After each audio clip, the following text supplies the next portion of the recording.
माननीय राष्ट्रीय अध्यक्ष जी,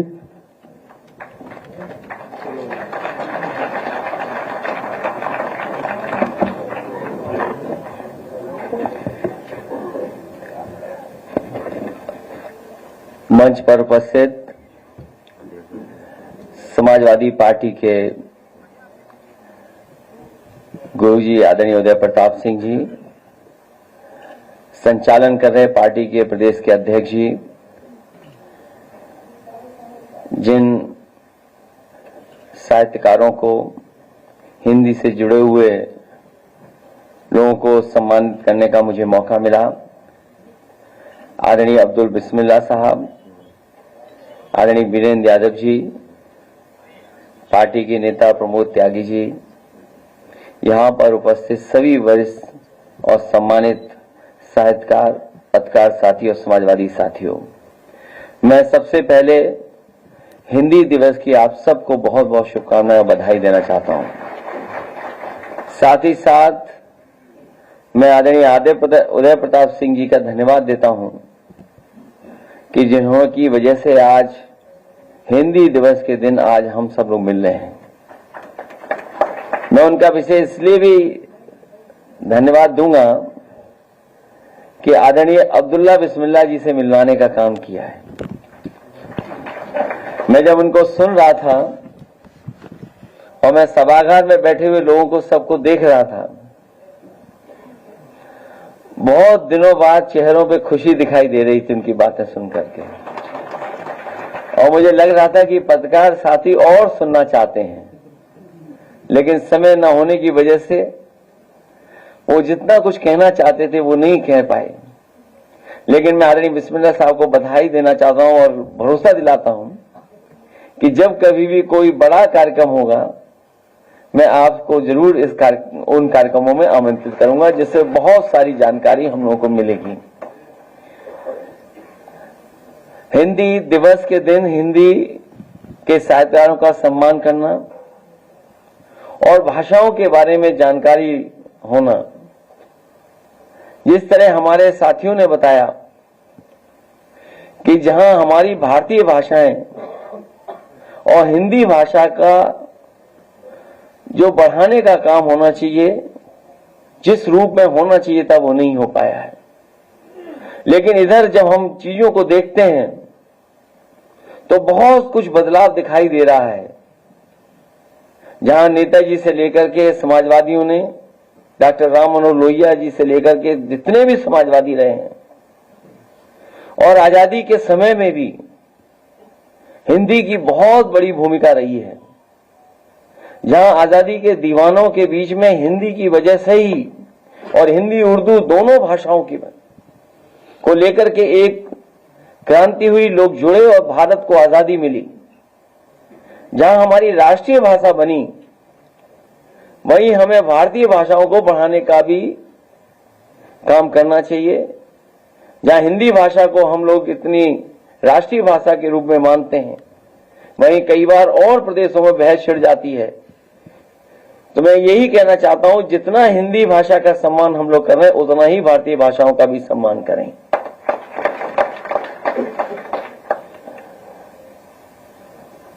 मैं इस मौके पर मैं अपने तमाम समाजवादी साथियों का भी धन्यवाद दूंगा, और खासकर प्रमोद त्यागी जी का, कि जिन्होंने कर्ण महाभारत के सबसे मुख्य वीर, या कहें ऐसा, जो दुर्योधन के साथ था। दुर्योधन को भी ये पता था कि अगर कर्ण रहेगा हमारे साथ तो महाभारत जीती जा सकती है, और कर्ण अगर हमारे साथ नहीं है तो महाभारत में हम दूसरे पक्ष का मुकाबला नहीं कर पाएंगे। और कई बार ये मौका मिला है और उसमें सीखने को मिला है कि एक मित्र क्या होता है। एक ऐसा मित्र जिसे ये पता था कि मैं युद्ध हारूंगा और मेरी जान जाएगी, लेकिन उसके बावजूद भी उसने मित्रता नहीं छोड़ी, ऐसा पात्र कर्ण है। मैं गुणवीर राणा जी का भी धन्यवाद देता हूं, जिन्होंने आज अपनी किताब आंसुओं की सभा को भेंट किया है। इसके साथ साथ जितने भी साहित्यकार हैं, मैं उनका भी स्वागत करता हूं और भरोसा दिलाता हूं, जिस तरीके से राम मनोहर लोहिया जी, नेताजी और समाजवादियों ने जो हिंदी के बढ़ाने के लिए, संवर्धन के लिए, संरक्षण के लिए जो काम किया है उस काम को आगे बढ़ाएंगे। मुझे याद है आदरणीय उदय प्रताप सिंह जी जब हिंदी संस्थान के अध्यक्ष उपाध्यक्ष थे, उन्होंने हिंदी के लिए बहुत महत्वपूर्ण काम किया। जितने भी साहित्यकार थे, कवि थे, उन्हें ढूंढ ढूंढ करके सम्मान करने का काम उस समय हुआ था। यश भारती से भी सम्मानित करने का काम हम लोग किया था। हिंदी बढ़े, हिंदी के साथ साथ हमारी भारतीय भाषाएं बढ़े, हमारी उर्दू बढ़े, यही संकल्प लेकर के हिंदी दिवस की मैं आप सबको बहुत बहुत बधाई और बहुत बहुत शुभकामनाएं देना चाहता हूं।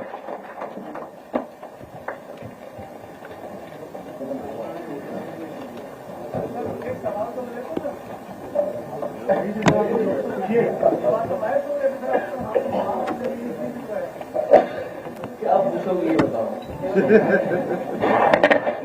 हिंदी भाषा के आसपास पूछोगे तो ठीक है।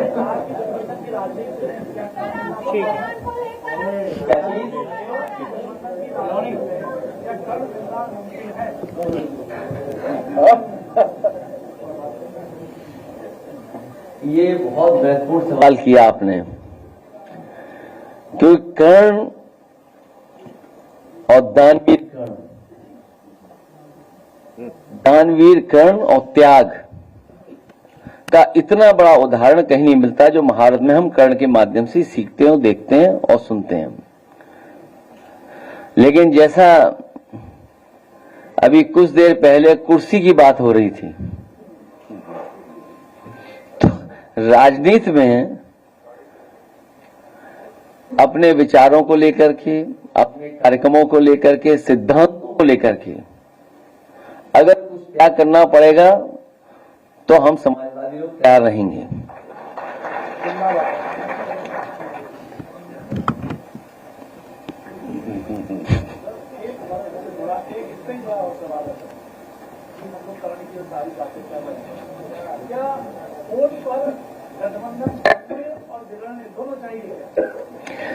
देखिए, कर्ण पे जब हम लोग पढ़ते हैं, मुझे याद है हमारे जितने भी साहित्यकार हैं सब जानते हैं, और बहुत सारे साथियों ने, दिनकर जी ने जो लिखा है कर्ण के बारे में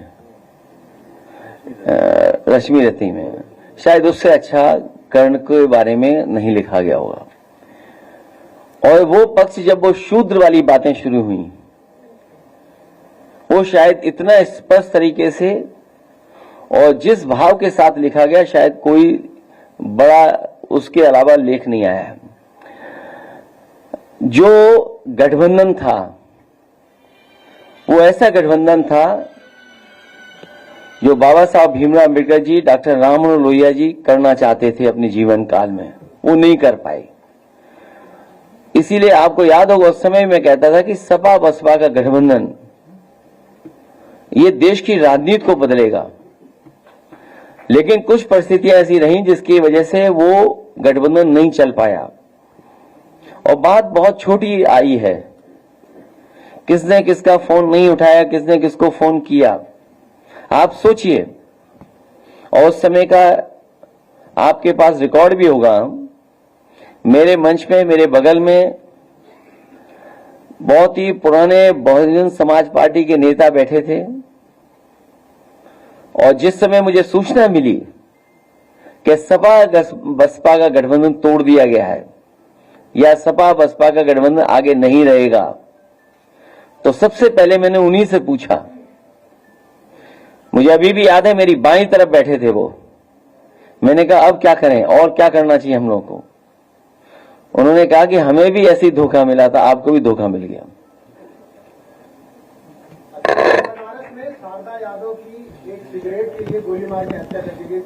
देखिए, ये बात और मत छेड़े, क्योंकि मुझे जाना है दिल्ली, और देश के बड़े नेता सीताराम येचुरी जी के कार्यक्रम में शामिल होना है।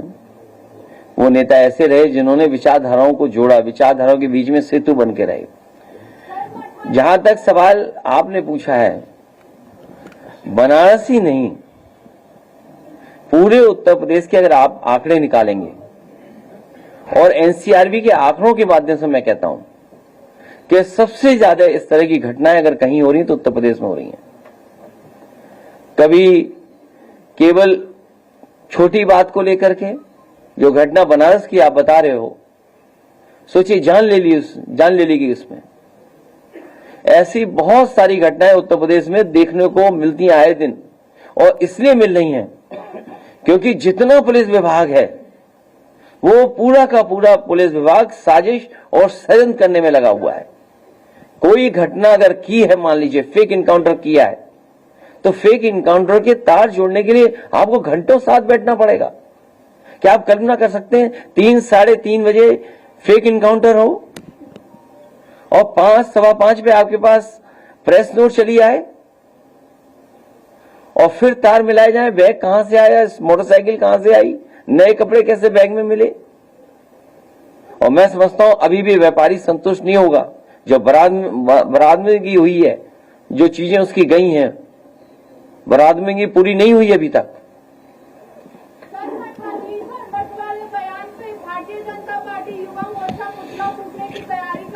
वो तो बहुत अच्छा कर रहे, उन्हें तब भी करना चाहिए था जब किसी नेता ने ये कहा था ये इनको मारो जूते 4। तब ये साधु संत कहां थे? तब कहां थे ये साधु संत? इसमें किसी को बुरा नहीं मानना चाहिए। और आजकल तो गूगल का जमाना है, आप मठाधीश का चाहे एक्सप्लेनेशन देख लो उसमें गूगल में। क्या गूगल के खिलाफ भी वो लोग जाएंगे कहीं और? क्या गूगल का भी धरना प्रदर्शन करके पुतला फूकेंगे आप लोग? मंगेश का परिवार आपसे कल मिला था, तो क्या उसकी आगे की कानूनी लड़ाई और या राजनीतिक स्तर पर लड़ाई आप आगे उसको कंटिन्यू करेंगे? कल पूरा परिवार मिला था और जो सरकार कह रही है कि इनकाउंटर हुआ है, परिवार के सदस्य बता रहे हैं कि रात को उठाया था उसको और 2 दिन बाद उसका इनकाउंटर हुआ है। तो कम से कम परिवार से वो सच्चाई जानने के लिए परिवार से मैं मिला था। अखिलेश जी, आपने कहा रिकवरी नहीं हुई, डीजीपी दावा कर रहे हैं कि पूरी रिकवरी हो गई है, जो सोना बरामद किया है। पुलिस के डर से सब कह देंगे हाँ पूरी बरामदगी हो चुकी है।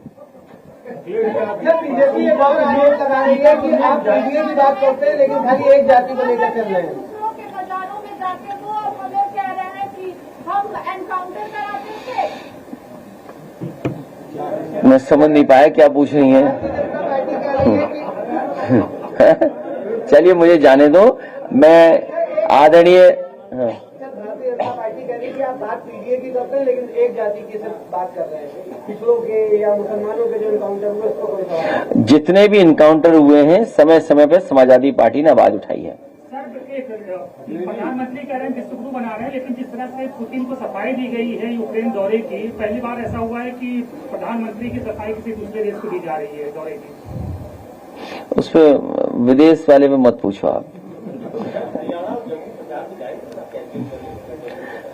पार्टी के संगठन के लोग बुलाएंगे तो जाएंगे, क्योंकि 370 के बाद पहली बार चुनाव जम्मू कश्मीर हो रहा है, इसलिए समाजवादी पार्टी लड़ रही है। और समाजवादी पार्टी इसलिए भी लड़ रही है क्योंकि अगर आप मानक देखेंगे, राष्ट्रीय पार्टी बनाने के लिए छोटे स्टेट में जल्दी बन सकते हैं।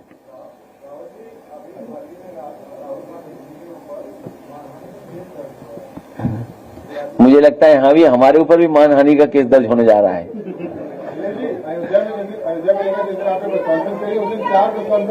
हाँ?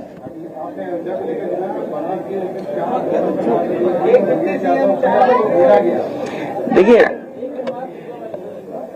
ये हमारे पत्रकार साथी बहुत महत्वपूर्ण सवाल पूछ रहे हैं और उन्होंने ये कहा,